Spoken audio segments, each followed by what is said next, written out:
रणधीर जी गौर फरमाइएगा, आप सब लोग जब रिटायर हुए तो आप सब लोगों ने अपना अकाउंट खोला ना बैंक में, पेंशन खाता, और इसलिए खोला कि उसमें पेंशन आएगा। सही बात है, आ रहा है ना, आ रहा है ना सबके पेंशन खाता में पैसा। अच्छा, जब पेंशन खाता खोले तो उसमें आपने नॉमिनी का नाम लिखा, सबने लिखा कि नहीं लिखा? कोई ऐसा जो नहीं लिखा हो? क्यों? नॉमिनी लिखे हैं ना सब लोग। अब वो जो नॉमिनी है जानते हैं, that is as per banking law, bank के नियम के अनुसार सिर्फ नॉमिनी। कल को अगर पेंशनर नहीं रहा तो उसकी बीवी के नाम से क्या होगा, खाता ट्रांसफर हो जाएगा, पेंशन ट्रांसफर हो जाएगा, बीवी उसी अकाउंट से लेना शुरू कर देगी। सही है, सही। और उसके बाद फर्स्ट चीज उसकी बीवी भी नहीं रही तो उस खाते में जो पैसा पड़ा हुआ है, फर्ज कीजिए उसकी बीवी का डेथ जो है वो 18 तारीख को होगा, तो 30 तारीख का तो आ चुका है खाते में पैसा, वो विड्रा कर चुका है, लेकिन 18 दिन का पैसा तो अभी भी उस खाते में है। वो पैसा किसको मिलेगा? जो नॉमिनी है उसको बड़ी आसानी से मिल जाएगा, उसमें कोई हील उज्जत नहीं होगा। बैंक पे डेथ सर्टिफिकेट देगा, अंडरटेकिंग देगा, कहेगा मैं नॉमिनी हूँ, उसको पेमेंट हो जाएगा। और जैसे ही पेमेंट हुआ तो क्या होगा, वो खाता बंद। बात समझ रहे हैं ना, वो खाता बंद हो जाएगा। अब आप एक दूसरा सिचुएशन ले लीजिए, फर्ज कीजिए कि ये अभी हम लोग का 5%, 10%, 15% वाला डिमांड ये चल रहा है, ईश्वर न करे हो सकता है इसको चलने में 2 साल 3 साल लग गया, इसको जारी होने में आदेश, और जारी हुआ कब से जारी हुआ? तो 1/1/16 से जारी हुआ, 1/1/16 से जारी हुआ। उम्मीद चाहते हैं कि 1/1/16 से ही होगा, तो इधर का 6 साल 7 साल का जो पीरियड है, इस पीरियड का एरियर बढ़ेगा नहीं बढ़ेगा? इस एरियर को जानते हैं क्या कहते हैं? इस एरियर को लाइफ टाइम एरियर कहते हैं। क्या कहते हैं? लाइफ टाइम, एनटीए कहते हैं, लाइफ टाइम एरियर। और इधर तो खाता तो बंद हो गया, तो लाइफ टाइम एरियर किसको मिलेगा? नॉमिनी दोबारा हमारे नॉमिनी उसके लिए भी करा, यहीं पे फंस गया है मामला। इसके लिए क्या हुआ था, 1983 में एक नया कानून लाया गया कि लाइफ टाइम एरियर के लिए जितने पेंशनर हैं वो क्या करेंगे, एक प्रेस्क्राइब फॉर्म, जिसको फॉर्म ए कहते हैं, उसको 3 है ना टिकट में भर के जमा करेंगे अपने ऑफिस में, वहां से जाएगा अकाउंट में और वहां से वो चला जाएगा बैंक, ठीक है ना। ये नियम बना, लेकिन इस नियम का इम्प्लीमेंटेशन नहीं है। मैं एक दिन ऐसे ही देख रहा था, मैंने कहा यार इस नियम का इम्प्लीमेंटेशन नहीं हो रहा, धकाधक लिखने पढ़ने में भैया मारा ईमेल वगैरह ने जो बोर्ड वगैरह किया, 2-4 और यूनियन, ये एसोसिएशन है, NFIR का रिटायरमेंट है, खास पर समाज की भी आई है, इन तीनों की जनरल सेक्रेटरी हमारी चैटिंग होती रहती है, वो सभी बड़ा इज्जत करते हैं। उन लोगों को बोला, उन लोगों ने कार्य पढ़ा है, रेलवे बोर्ड ने अभी रिसेंटली इस पर चिट्ठी जारी की है, ये चिट्ठी 31 मार्च, ये अप्रैल चल रहा है ना, 10-15 दिन पहले रेलवे बोर्ड ने चिट्ठी जारी किया, पेंशन मंत्रालय ने चिट्ठी जारी किया और कहा कि इसमें किसी भी तरह का स्लैकनेस नहीं होना चाहिए, सारे पेंशनर इन डुप्लीकेट फॉर्म को भर के दें हेड ऑफ ऑफिस से, और फलाने की जिम्मेदारी है, फलाने की जिम्मेदारी है, फलाने की जिम्मेदारी है, और इसको पूरी तरह से इम्प्लीमेंट किया। सही है गलत है? सही है, लागू होना चाहिए। दोस्तों मैं बताऊं आपको, ये हम लोग को भरना पड़ेगा। जी हाँ, भरना पड़ेगा। तो दे दिया है ऑलरेडी, जो नामिनी किया हुआ है, जो है डाल दिए हैं, कहाँ से निकाल के लाते हैं। 31 मार्च 2022 को इन लोगों को पेंशन मंत्रालय ने फॉर्म को नहीं दिया, फॉर्म से बहुत पहले छपा, तो अब हम खोलिए बताना कि 10 दिन हमको मेहनत करना पड़ता है, पुराना फाइल से निकाले तो नहीं पता, अरे नियम में नहीं पता, भारत का क्या होगा, तो मीटिंग हम ऐसी लेना करते हैं, भाई आपको आगे का पता चलेगा, नहीं आप घबराइए, उसके लिए हम व्यवस्था कर रहे हैं, जैसे हमने इस मुद्दे को छेड़ा। अब देखिए, आप बताएं आपको, ऐसा हुआ कि 6500 10,500 का एक रेट था ना पहले, जिसका रेट पे कितना था, 4200, ठीक है। इसका क्या हुआ, 6वें वेतन आयोग में मर्जर हो गया, किसमें हो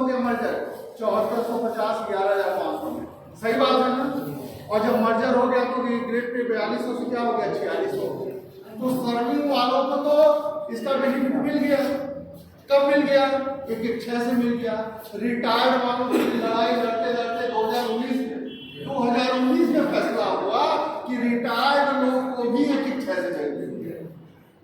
और जानते हैं दोस्तों, जब ये लेटर आया, हमने इसको सर्कुलेशन किया, बहुत सारे लोगों का क्लेम आया, तो कई लोग कई किस्म को ऐसे मिले जो 1/6 से लेके और 2022 के पीरियड में मर चुके।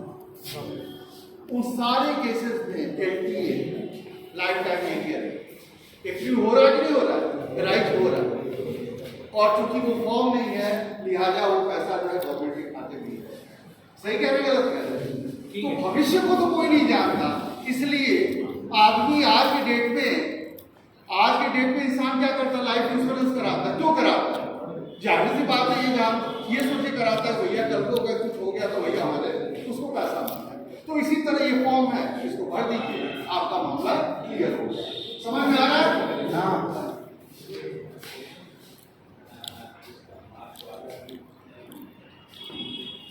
इसके बाद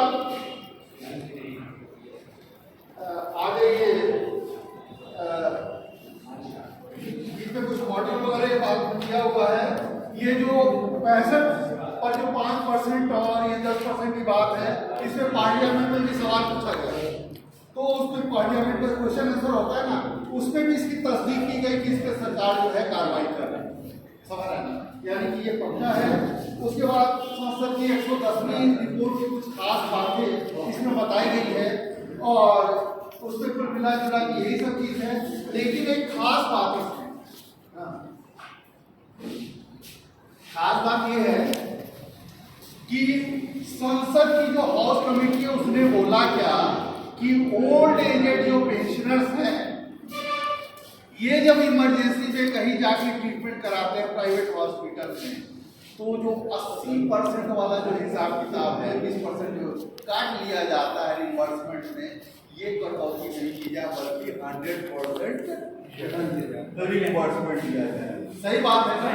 मतलब इस एसोसिएशन के इस क्लेम पर संसद के हाउस कमेटी ने भी अपनी मुहर लगाई है। इसके लिए उसको धन्यवाद देने के लिए।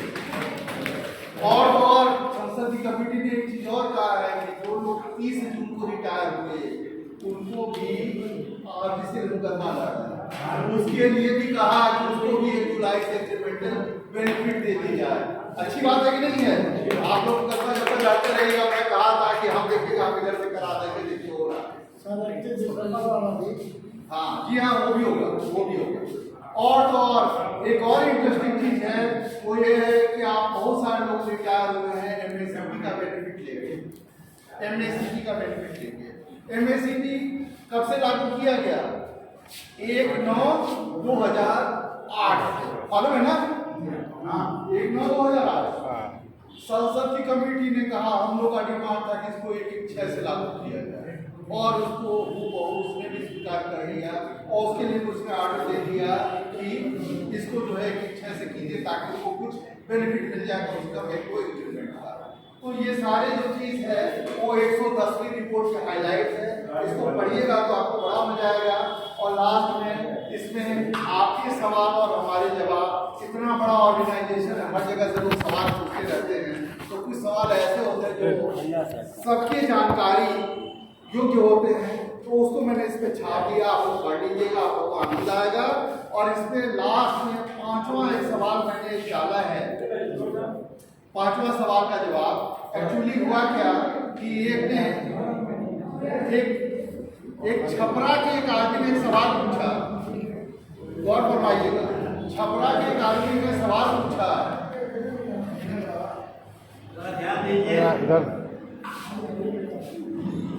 छपरा के एक आदमी ने सवाल पूछा कि प्राइवेट इंफर्नल हॉस्पिटल में चलिए ट्रीटमेंट की सुविधा है, लेकिन वहाँ पर 3 तरह के वार्ड होते हैं, जनरल होता है, एक सेमी प्राइवेट होता है, एक प्राइवेट वार्ड होता है। ये बताइए कि कौन आदमी किस वार्ड में जाएगा, इसके लिए भी कोई क्राइटेरिया वगैरह है? पता है आपको? नहीं।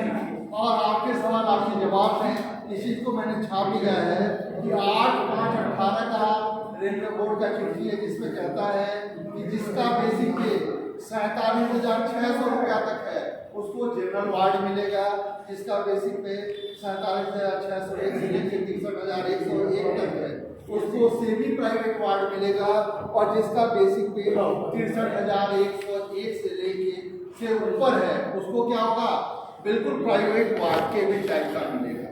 ये बेसिक पे है, इसका आपको पेंशन 50% मिलता है, यानी कि आप अपने पेंशन का डबल कर दीजिए, तब इस हिसाब से कंपेयर कीजिए और उस हिसाब से निकाली बनती है। आपका सर फिगर सब कितना होगा बेसिक पेंशन अभी? 81 बेसिक पे, तो जाहिर सी बात है आप प्राइवेट वार्ड का होगा, है ना? अरे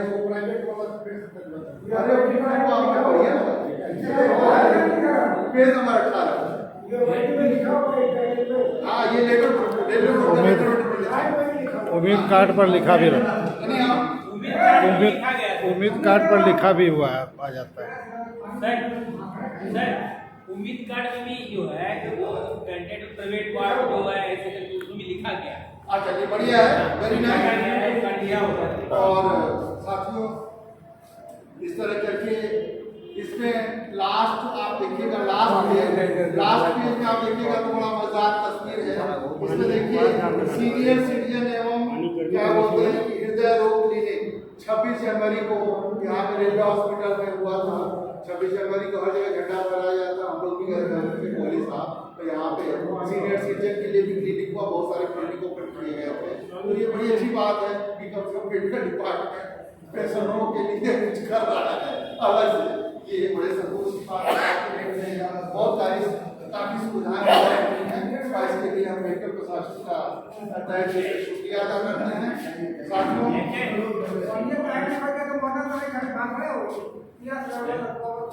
पानी दे दो भैया, ये हमारे वहाँ भी पैनल हॉस्पिटल हाँ